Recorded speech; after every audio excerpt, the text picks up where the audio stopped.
Selamat pagi, Pak. Perkenalkan, nama saya Francisca Leneharti. Saya dari kelas 10B. Di sini saya akan menjawab dari video tugas 1, yaitu adalah membuat materi tentang sosialisasi dan pembentukan kepribadian. Menurut Burchen J. Jochen, pengertian sosialisasi adalah proses pembelajaran seseorang individu terhadap nilai-nilai dan norma-norma yang ada dalam masyarakat, sehingga seseorang menjadi bagian dari masyarakat. Yang kedua, saya akan menjelaskan tujuan sosialisasi.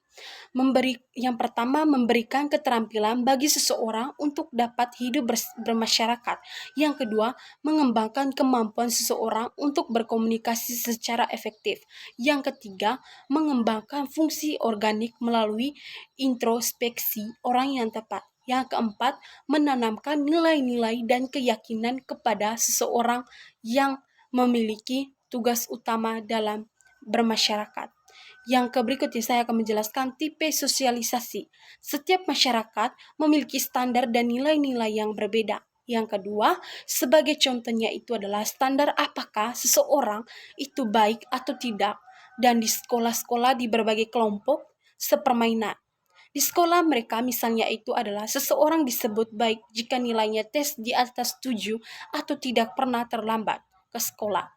Sementara itu di kelompok sepermainan itu juga jika seseorang disebut dengan dalam solidaritas dengan teman-teman dan saling membantu. Jadi perbedaan standar dan nilai-nilai tidak dapat dipisahkan dari jenis yang ada sosialisasi. Ada 2 jenis sosialisasi. Yang pertama itulah tipe kedua sosialisasi ini adalah sebagai berikut. Yang pertama itu adalah formal. Jadi, jenis sosialisasi terjadi melalui lembaga-lembaga yang berwenang sesuai dengan peraturan yang berlaku dari negara seperti pendidikan di sekolah dan pendidikan militer. Yang kedua tadi, informal. Semacam ini, sosialisasi di masyarakat atau dalam hubungan keluarga seperti antara teman, sesama, dan anggota klub dan kelompok-kelompok sosial dalam masyarakat. Di sini saya akan menjelaskan fungsi sosialisasi di masyarakat. Fungsi sosialisasi bagi individu ini, sosialisasi berfungsi sebagai pendomaan dalam belajar dan mengenalkan dan menyesuaikan diri dengan lingkungannya, baik nilai, norma, dan struktur sosial yang ada pada masyarakat di lingkungan tersebut. Di sini saya akan menjelaskan fungsi sosialisasi bagi masyarakat. Bagi masyarakat, sosialisasi berfungsi sebagai alat untuk melestarikan penyebaran dan mewariskan nilai, norma, serta kepercayaan yang ada pada masyarakat. Dengan begitu, nilai dan norma dan kepercayaan tersebut dapat dijaga oleh semua anggota masyarakat. Di sini saya akan menjelaskan jenis sosialisasi. Yang pertama, primer. Sosialisasi primer ini merupakan proses sosialisasi yang pertama kali dilakukan oleh individu sejak masih anak-anak. Ini merupakan awal bagi semua anggota masyarakat dalam memasuki keanggotaan mereka pada sesuatu itu kelompok masyarakat. Yang berikutnya itulah sosialisasi primer ini dimulai dari keluarga, di mana individu mulai belajar membedakan dirinya itu dengan orang lain di sekitarnya. Pada tahap ini, anggota keluarga itu memiliki peranan penting bagi masing-masing individu. Yang kedua itu tadi, sosialisasi sekunder. Sosialisasi sekunder ini merupakan pembelajaran berikut yang dilakukan oleh individu. Pada tahap ini, seseorang itu belajar mengenali lingkungan di luar keluarga, baik itu nilai-nilai, norma yang ada di lingkungan masyarakat. Proses sosialisasi sekunder ini itu bertujuan agar individu dapat menerima nilai-nilai dan norma-norma yang berlaku.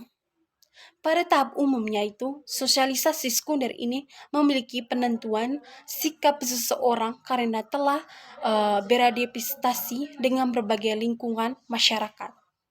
Berikutnya itu adalah pola sosialisasi. Sosialisasi dapat dibagi menjadi dua pola, yaitu adalah sosialisasi represif dan partisipatoris. Sosialisasi represif ini adalah menekankan penggunaan hukum terhadap kesalahan. Fitur lain dari sosialisasi ini represif ini adalah penekanan pada penggunaan materi dalam hukuman dan ganjaran. Penekanan pada kepatuhan dari anak-anak dan orang tua. Penekanan pada komunikasi satu arah, nonverbal, dan berisi perintah. Penekanan terletak pada sosialisasi orang tua dan keinginan orang tua, dan peran keluarga sebagai signifikasi, dan yang kedua itulah sosialisasi partisipatif. Ini adalah pola di mana anak berperilaku baik dihargai pada saat itu. Selain itu, hukuman dan imbalan bersifat simbolik. Dalam proses sosialisasi, anak diberikan kebebasan pada interaksi verbal dan sosialisasi komunikasi pusat anak-anak dan kebutuhan anak-anak. Keluarga menjadi umum. Dan contoh-contoh sosialisasi yang pertama itulah sosialisasi keluarga, sosialisasi di masyarakat, dan sosialisasi di sekolah. Masuk dari pengertian kepribadian. Menurut Konjaningrat, kepribadian sebagai ciri-ciri dan watak yang diperlihatkan secara konsisten dan konsekuen, sehingga seseorang memiliki identitas yang khas dan berbeda dari individu lainnya. Menurut Yinger, menyatakan bahwa kepribadian merupakan keseluruhan perilaku dari individu dengan kecenderungan tertentu dalam situasi tertentu. Menurut Reucek dan Warren, mendefinisikan kepribadian sebagai organisasi faktor-faktor biologis, fisiologis, dan sosiologis yang mendasari perilaku individu. Menurut Theodore R. Nacombe, mengartikan kepribadian sebagai atau mengorganisasikan sikap yang dimiliki individu sebagai latar belakang dan perilaku. Jadi, di sini saya akan menjelaskan faktor-faktor yang membentuk kepribadian. Yang pertama itu adalah faktor biologis. Faktor biologis ini sebagai pembentuk kepribadian selalu diragukan dalam sudut pandang sosiologi. Namun pada kenyataan itu, dalam masyarakat beredar opini bahwa karakter fisik tertentu membentuk kepribadian tertentu. Misalnya itu orang yang kepalanya besar dianggap cerdas, orang yang rambutnya keriting calon orang sukses, dan orang yang kepalanya kotak kriminal. Tak perlu tersinggung dengan contoh. Jadi contoh tersebut karena semuanya itu adalah mitos. Jadi yang kedua itulah faktor biologis. Dianggap memiliki kontribusi pada pembentukan kepribadian, khususnya itu berhubungan dengan keturunan. Seringkali kita mendengarkan ungkapan bahwa buah tak jatuh jauh dari pohonnya. Seseorang anak tentara yang tegar